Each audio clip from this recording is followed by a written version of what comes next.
Left before the first landfall.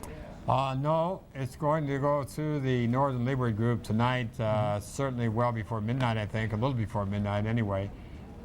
And at that time, we're expecting at least hurricane conditions. Well, I think we'll get hurricane conditions for sure, even in Guadalupe, which is going to be south of the track just a little bit.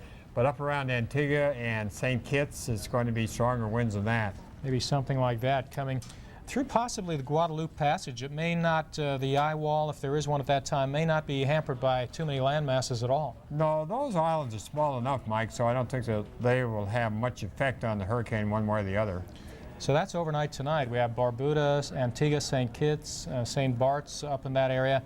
And then tomorrow, during daylight, we're looking at Puerto Rico and the Virgin Islands. Virgin Islands first and then Puerto Rico. And there's a pretty good chance, we're afraid, that the center of this hurricane will pass directly over the island of Puerto Rico, perhaps from one end to the other, which is a very rare event. We haven't seen very many hurricanes do that, especially major hurricanes. Especially if it's going to the south of the island, then what you're getting is you're getting the worst of the conditions coming on shore, aren't you? That's right.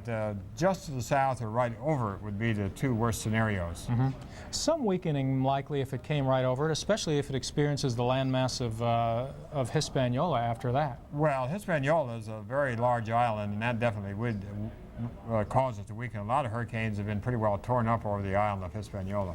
But Puerto Rico being the first major Antille or major island that it would hit, it would probably come into Puerto Rico with full fury if it hasn't weakened for some reason by that time. Yes, and we don't really have any reason to think it will weaken very much. We think there may be some fluctuations in the next 12 hours or so, but we're not looking for any major change up or down one way or the other.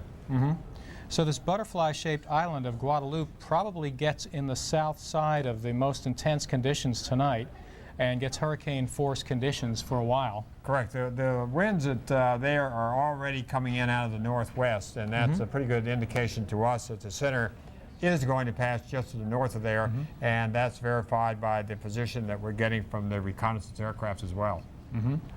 Now, we've been talking to people periodically on Puerto Rico today. There are some rain squalls moving in, maybe a good shocker to get people to realize that it's getting kind of stormy out.